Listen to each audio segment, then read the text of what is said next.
Hi everyone, thank you for joining me. This is Living Divinity.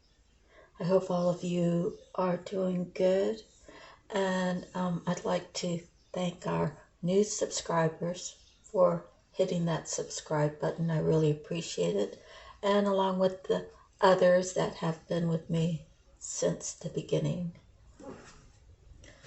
So thank you so much, and always I want to thank God for this platform. This channel is I hope and pray it grows to be something really large, so that way my readings can go all the way around the world, and it's not about me building it, it's about it being built with God's support and the support of all the people who do love God, okay? And I am a giver, so I love to do these readings. Let me begin by reading. I'm going to read out of Luke. And it's Luke 7:36. Jesus anointed by a sinful woman. Now that was Luke 7:36. Jesus anointed by a sinful woman. Now one of the Pharisees invited Jesus to have dinner with him. So he went to the Pharisee's house and reclined at the table. When a woman who had lived a sinful life in town learned that Jesus was eating at the Pharisee's house, she brought an alabaster jar of perfume, and as she stood behind him at his feet weeping, she began to wet his feet with her tears. Then she wiped them with her hair, kissed them, and poured perfume on them. When the Pharisee who had invited him saw this, he said to himself, "If this man were a prophet, he would know who is touching him and what kind of woman she is, that she is a sinner."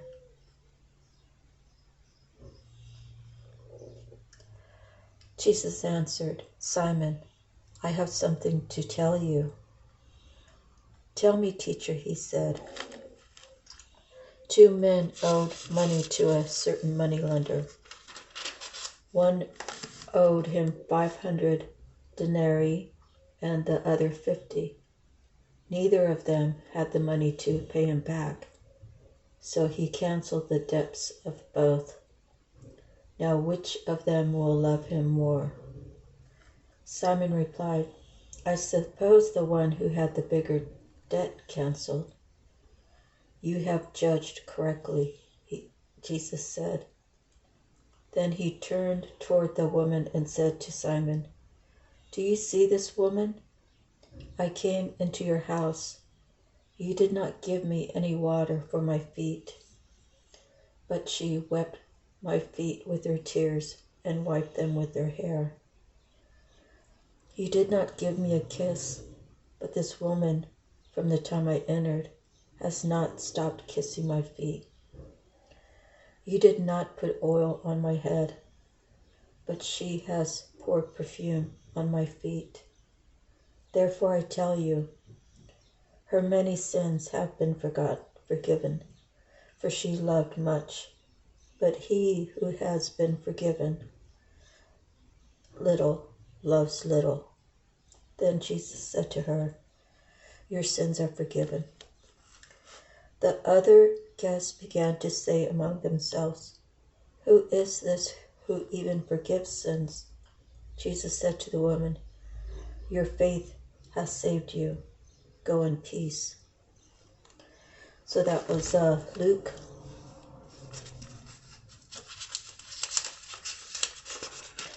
Luke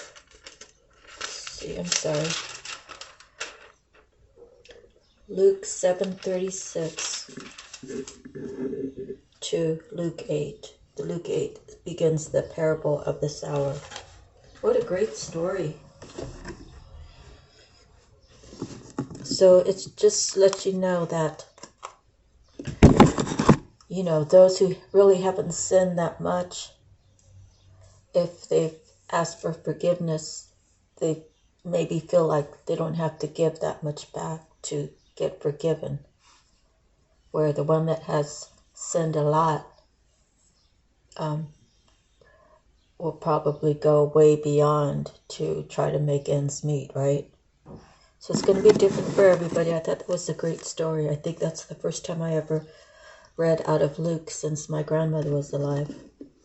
So next, I pulled a card for us out of Your Soul Purpose. And today we received Amazonite, maybe Amazonite. It says, are you impartial and maintain strong ethics and high moral values in all life situations? Honesty and integrity are the utmost important. Truthful communication is imperative. Speak the truth, know the truth, and live the truth. Okay? So let me read that for you.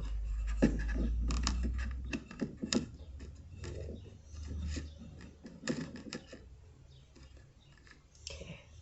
The judge under justice, of course. Let's see. That's how it's broken down in the books, is the main category.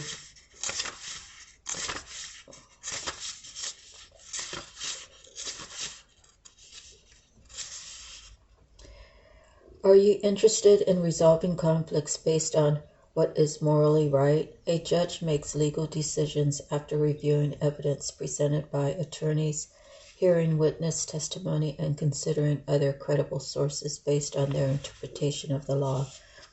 When the judge and Amazonite card appears, you are being called to have the highest ethics and morals and to maintain impartiality. It's time to know the truth, live the truth, and be the truth in all life's arenas. This principle of truth is the main vibration of the gemstone Amazonite. Amazonite holds the vibration of utter and complete honesty. Use it to refocus the lens through which you see life and observe events, situations, and people from a higher perspective. The energy of the judge and Amazonite card helps you graciously speak up for yourself and reminds you to listen to what others have to say. This helps both parties avoid making inaccurate assumptions. With this stone in hand, you are better able to discern the truth and set the boundaries with those around you who are not coming from a place of genuineness and integrity. The judge and Amazonite card ask you to contemplate the truth in some matters in your own life. This turquoise and white speckled stone encourages communicating with ease. It gently opens the channel of inspiration so that thoughts and realizations methodically come to the forefront for analysis and interpretation. Use the vibe of this life path to open you to honesty and to eloquently communicate whatever's on your mind.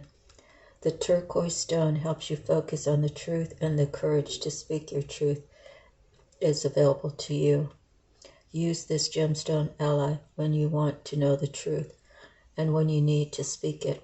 It is a reminder that acting with integrity and attracting people of integrity into your life is imperative for well-being. Hold the intention of honesty when you work with this card. So I actually haven't begun collecting stones yet.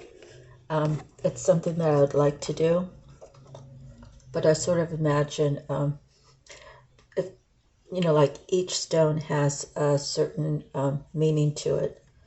So I probably would walk around with a pocket full of stones, right? That would be kind of funny. Okay. But I would imagine it'd be really healing. Okay. Next we have animal messages. And we pulled 2 cards today. So first, we're going to go with the baboon. Let's see what it says about baboon.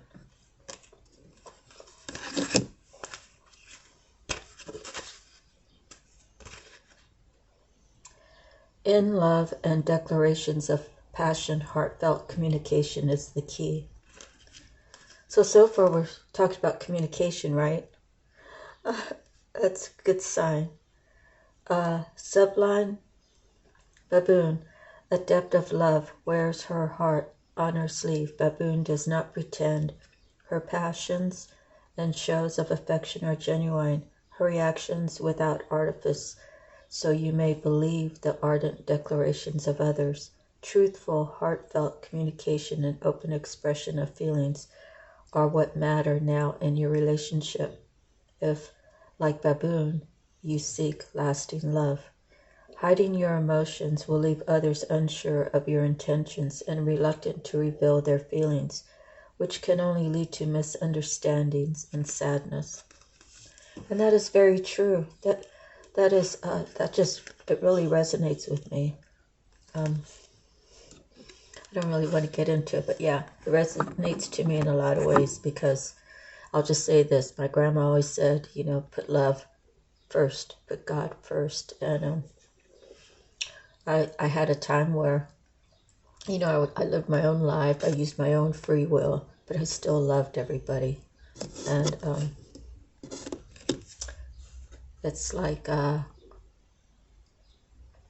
never want to say, oh, I hate Charles for what he did to me, because that's not a good thing to say, regardless of what he did to you. What you should say, if you want to put love on the forefront, is, I hate what he did to me, because that's putting your energy on what action that Charles took. At the same time, it's not directing hate towards him. Get it? So yeah, that baboon really resonates with me. Maybe I was a baboon in my previous life. Okay, moving forward, we got the deer. Okay. Take note of the messages and whispers and secrets adrift on the breeze.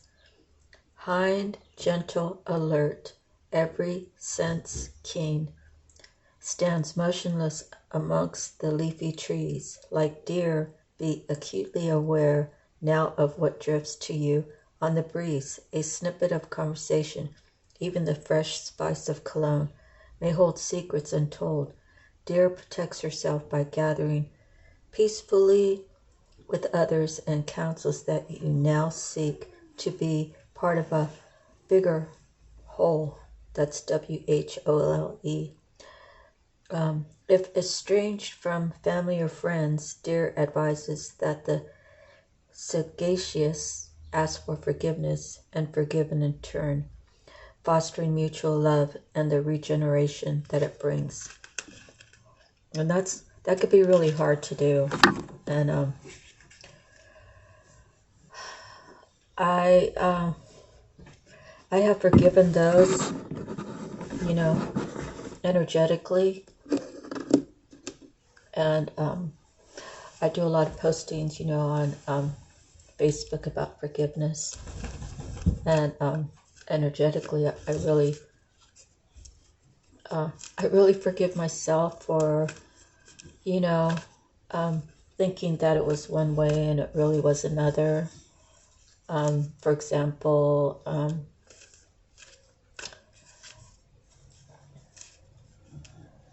if I really felt that I loved someone and I did them extra right, and then they can easily turn around and just act like my act of kindness meant nothing. I have to forgive myself for being generous out of love, not being generous for what I can get, but being generous so, I could feel part of something. But, I had to forgive myself for kind of expecting, kind of assuming, you know, and I realize that takers are takers and givers are givers. And some can actually give and take equally. But the world's gone in such a bad way that you have to be careful who you give to, right? And you have to somehow try to use your higher senses, your gut feeling, without emotion, on how that person really feels about you and what intentions do they really have. So moving forward, I pulled a stack of cards from the Tattoo Tarot. I haven't seen not one of them, and I'm just going to random pull, and we're going to try to see what's here. Okay, so the first card is the Wheel of Fortune. The Wheel of Fortune. This card talks about somebody who maybe started at the bottom and worked their way up. You know, not always can you stay up. There's going to be a turn where the wheel turns and it goes down. So on your way up, are you saving your money? Are you saving it for a rainy day? Or are you just using it up as fast as you get it? Because eventually when you have the downturn, you got to be able to balance out. So like a cyclical, right? Like a farm worker. A farm worker only has so many seasons that they work, you know, 10, 12 hours a day. So they're collecting all that money. And then there's a season where it's wintertime and the crops aren't coming in quite as abundant. So if they were working 10, 12 hours and they know they're only going to be working 3 days a week, well, they have to kind of balance it out, right? So that's what the Wheel of Fortune is, and it has to do with just the cycle of life. But let me read it to you.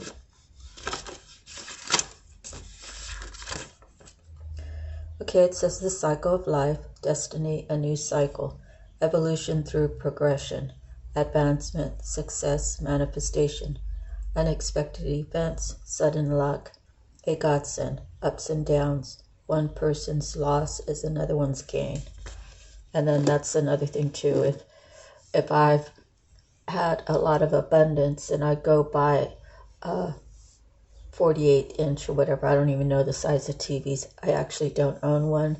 But say I get one that's like 40 inches and say it's $500. And then, you know, I decide, well, I really want the 60-inch. So because of my want, I'm going to be spending more money to get the larger TV. And then what do I do with the smaller TV? I'm going to put it out in the street, or I'm going to give it to a family member. And it would be nice for someone to receive a 40 or 48-inch TV. But is it really necessary? And the thing is, if I'm giving it up, someone else will be able to treasure it. Okay? So the next card we have is the Ace of Cups. So what's happened here? Did somebody fall in love? They've gone through maybe bad relationships, right? That's many. It could be many. It could be only one. It's going to be different for everybody. I'm just using this because the wheel. So say you had in the past 5 years or 10 years, you had 3 relationships. You thought that, oh yeah, I can work with that person. We have a lot in common, blah, blah, blah, blah, blah. And then things drop off, right? And now you have a chance at a new beginning because you're on your way up with the Ace of Cups. So you can relate it that way. But the Ace of Cups, the aces are always new beginnings. The cups have to do with love. You see the doves there. And you see that the cup is overflowing. So it's an outpouring of feelings, creative beginnings, fertility, seeds, pregnancy, a birth, attraction, new relationship, fullness, abundance, greatest joy, perfection, fulfillment. So maybe at one point, according to the wheel, it was maybe all the opposite. This could be a new love. It could actually be the same love, right? You start balancing it out. You're still holding on to that relationship, and you're trying to balance it out, and then you're able to go through therapy or spend more time together, more quality time, and it could go back up there. So even in a relationship, you're going to have your ups and downs. But Ace of Cups is usually a new beginning. So next, we have the Seven of Cups. The Seven of Cups usually pertains to too many choices. So on one end of the scale, maybe someone's decided it's time to focus on me. I'm just going to love myself, right? These are all the ways that I want to love myself. I want to give myself more rest. I want to start eating better. I want to start communicating better. I want to become more spiritual. I want to commit to exercising every day. I want to commit to keeping my house clean. I want to commit to traveling once a year. It could be that Seven of Cups, right? You have a lot of different choices, a lot of different options. Most people refer to it as I have all these options. I have them all lined up, and I can pick and choose whichever one I want. Or I've tried all of these, and I've decided that that's the one I want. So again, it's going to resonate with anybody. I mean, it's going to resonate different with everybody. So kind of pick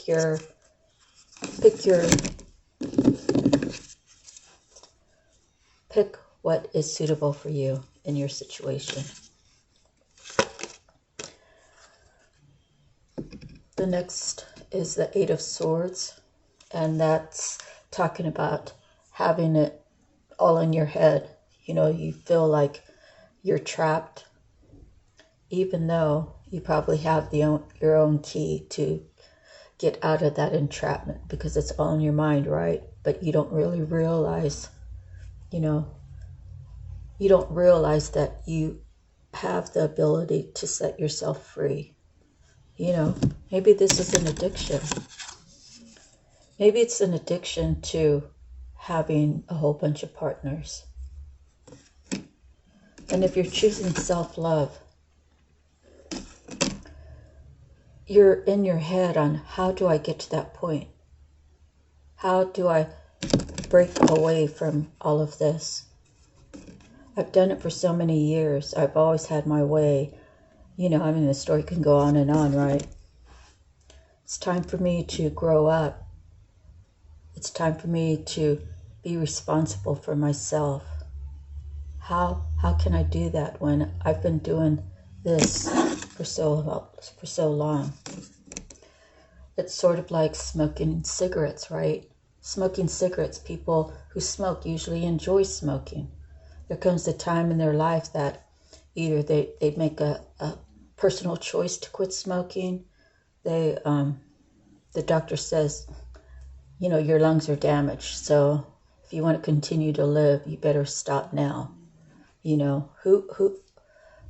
Who in their right mind would want to take it that far? But people do, right? Because it's an addiction.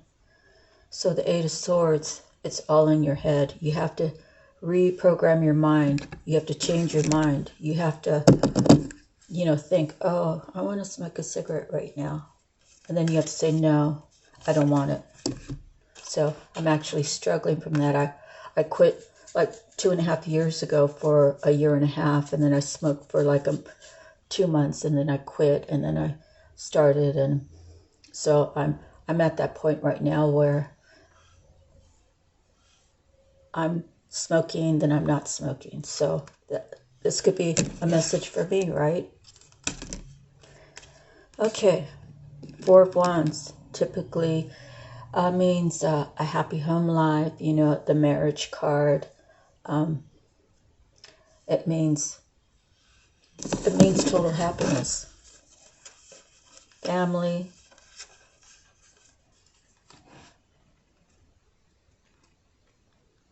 Somebody wants a family. Somebody wants to settle down. Somebody's tired of this life. They've been able to do what they want in this life, and it's empty because there's no love. Every time I connect with these different people, it's not me, but I'm just saying, using it to simplify. Every time I have the choice of all these different people. I'm trying John, I'm trying David, I'm trying Luke, I'm trying Jose, I'm trying, it's all in my head. I don't find any value in this anymore. That's what I want. And I have to begin it by having self-love. Because there's someone in my life that's not in my life. I know who this person is. And that's what I want with them. But if I'm doing this, it's not going to work out. Okay, the next card we have is the Queen of Coins. She's very mature. She knows how to handle money. She likes to be generous. She likes to give.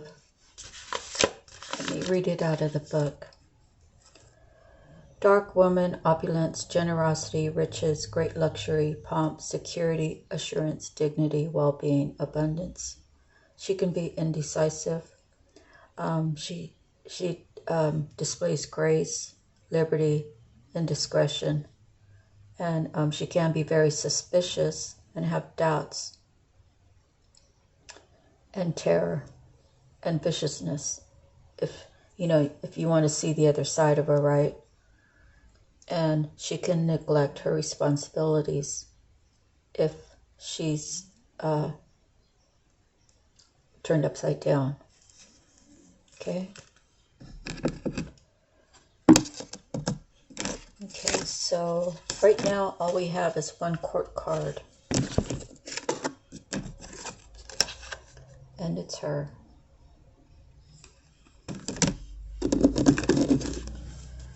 Next,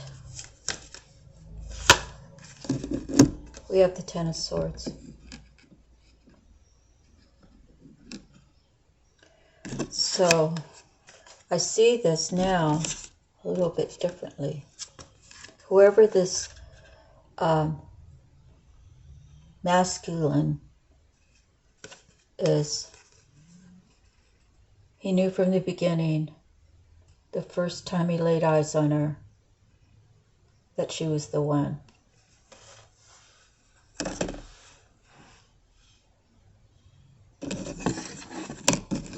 Oops. Although he had all these other available people, it was a struggle for him because he knew this is what he wanted. This is like the same story. And these Eight of Swords could be people telling him why he shouldn't be with her.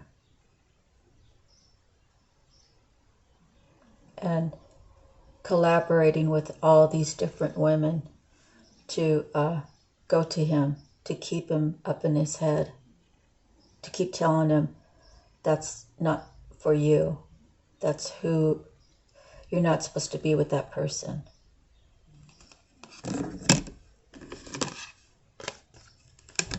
These people did whatever they could to put all these swords in her back. And he probably had to do it too, to stay in his lustful ways, his conflicted lustful ways. Let me put it that way. So, I don't know, I kind of feel like the Queen of Coins was left out in the cold, or was, like ostracized or something. Get her out of the picture kind of thing.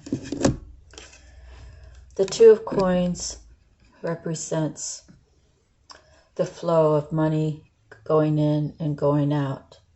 So whoever these Eight of Swords people were,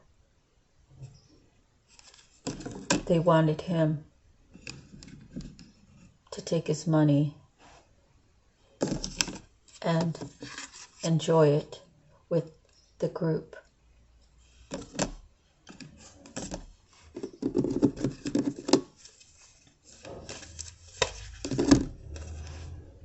Okay, who's the Queen of Wands? Is this a combination? Is this one person who's said, I'm not going to be that generous anymore. I'm not going to share my emotions. I'm not going to share my good energy. And the Queen of Wands is not a bad queen. I just feel like this queen has learned that generosity doesn't really pay when it's not, it's like, I heard a saying, something about people only want to be around you when you're giving. When you stop giving, then they just kind of push you to the side. And as long as you are giving, they'll keep letting you come in to their little circle for a bit, and then they just discard you. So it could be that she's turned into the Queen of Wands. Could be that the Queen of Wands is in competition with her. So it's gonna go either way. The Queen of Wands is in competition with her, or she could be in love with her. The Queen of Wands could be like bisexual or lesbian. So she could be saying, oh, if she belongs with John and I want to be with her, I'm going to really manipulate the whole situation, because if I can't have her, no one can. So it could be that. So let me read the Queen of Wands. She is charming, magnetic, and friendly, loving and honorable, understanding, sympathetic, and practical. Likes money, understands economy. She could be snobby. She could have deceit. And she does have business success and social introductions. So if this person's outshining her, she can have a lot of deceit, because she could be like, I'm the queen bee around here. And who does she think she is? So you got to put it how it resonates for your story, if it resonates at all. Okay, we're going to pull 3 more cards. And we have the High Priestess. The High Priestess is someone who uses her intuition. She's probably seen all this in the future, back in the day. And she might have told someone, hey, be careful who you're messing with. you know. For example, maybe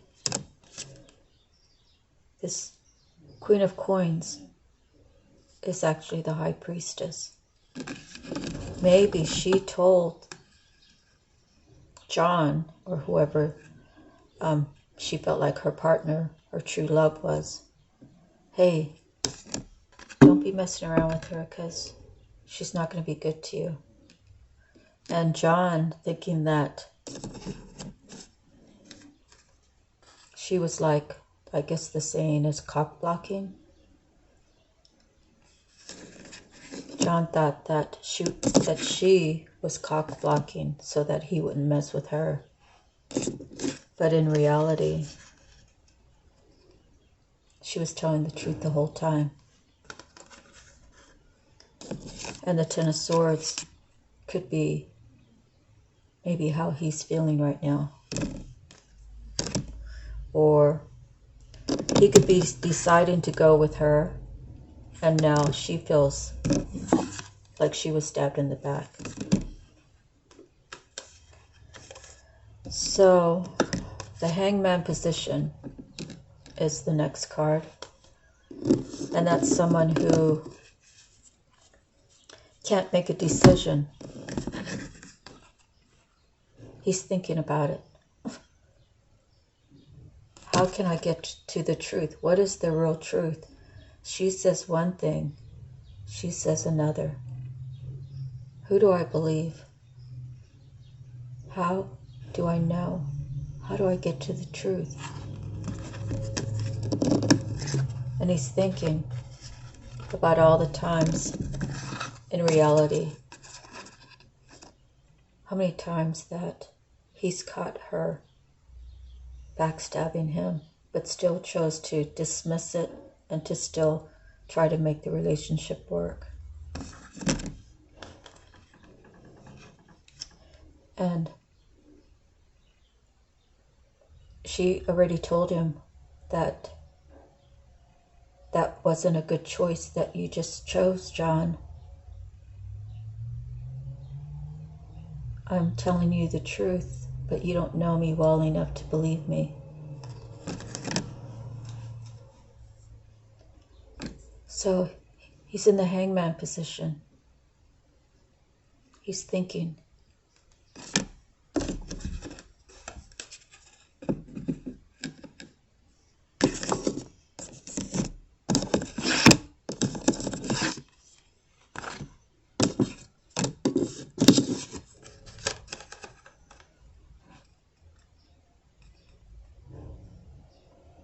Okay. He's thinking all the times she disappointed him. In the back of his mind, he always knew this.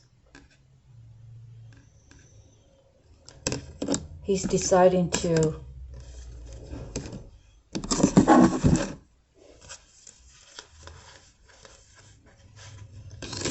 realize that he was manipulated to be with the Queen of Wands only to keep him away from the one he really loved, the Queen of Coins.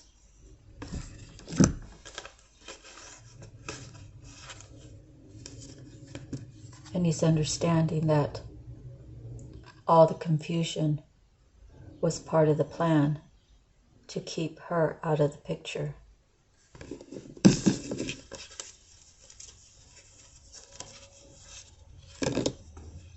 But he really loves her. And the last card we have is the Ace of Coins. He knows that together they could be abundant. He's realized, he's been doing his own studies. He's been listening to tarot readings or, going to see a tarot reader. And the tarot reader is telling him, if that's what you want,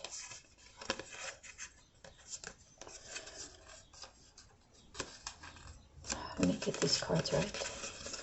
If that's what you want, This is what you'll receive.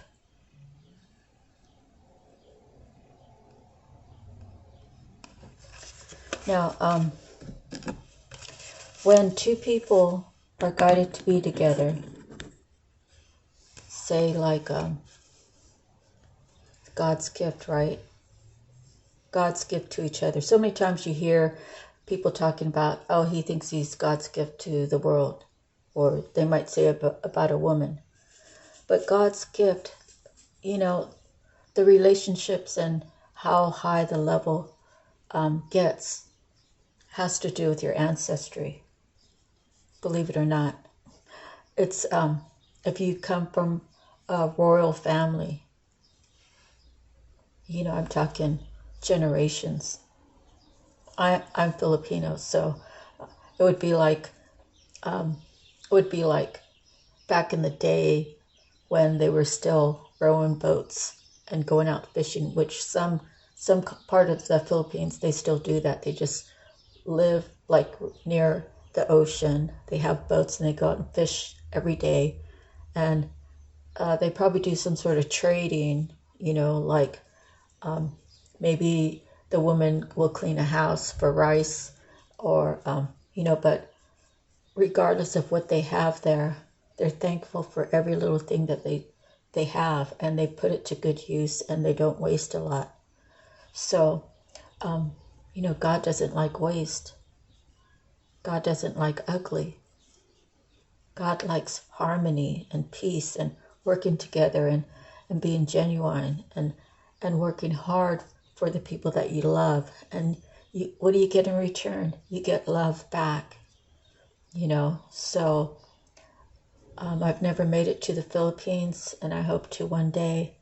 But I just see, I see that people really had a lot of respect for each other, a lot of honor for the tribe leaders and so forth.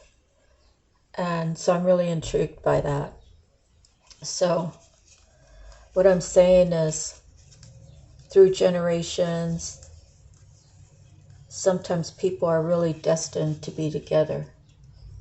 And if other people are seers, but they use their power in the wrong direction, they'll say, why is it that they get to have each other? We already see how they look together and how perfect they match, even though they're so different.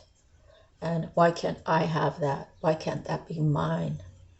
And then they set out to destroy something so beautiful because they know that that's not their destiny. And, you know, the feelings of jealousy and envy start flaring up.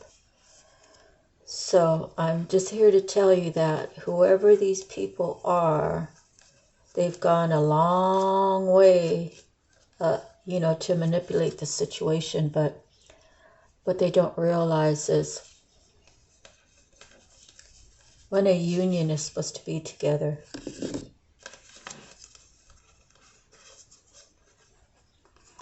when a union, the man's not here, so he's been hidden away. He wants to tell his feelings, but he doesn't want us to know who he is. But where's the other card? Hold on, I'm missing one card. There it is. The Ace of Coins. The Ace of Cups. The Marriage card. And the Queen of Coins. So this is the prize, and her partner is the prize. Out of the whole group, out of all the people that she has met and that he has met, these two always come back together because it's true love. So what I was getting to is, every time somebody goes against a God-given union, every time she feels it, she knows it, She knows who's gone against her. She knows a lot of the things that they did, a lot of the lies. This woman holds herself at a high value. You know, maybe when they met, she didn't have too much. But in the physical world, you don't have to have a lot. If spiritually you are wealthy, if spiritually you have studied yourself, you have done a lot of reading, you have done a lot of research on who you really are. He didn't see it at the time.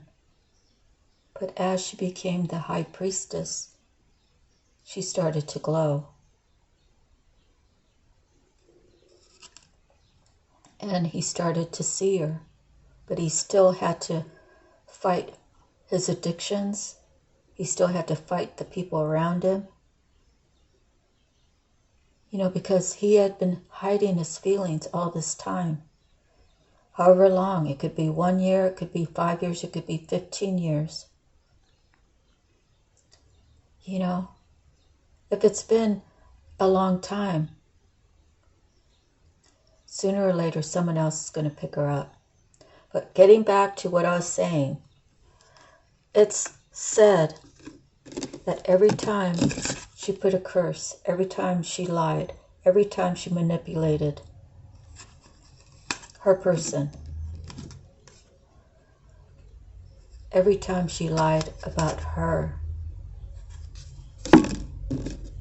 God says, your abundance is going to be that much greater. If you trust in me, if you let me do my work, if you work on yourself and you study yourself and you understand yourself spiritually, because at the end, we are just spirits, right? In this lifetime, you will have all of this for generations. Okay, we're 47 minutes in. I think I'm going to end it right there. Don't forget the wheel. The wheel of opportunity. Always putting love first. Respecting marriages, respecting unions. If you're the third party and you went out of your way to destroy this, all I can say is, God, have mercy on your soul. I love you guys. I hope this was valuable information that you could take with you. Whatever did not apply, please put it to the side. I'm sending you love, light, peace, harmony, joy, happiness, and one of the most important, healing. God bless you. We'll see you the next time. Aloha. And please don't forget to like, share, and subscribe. Bye-bye.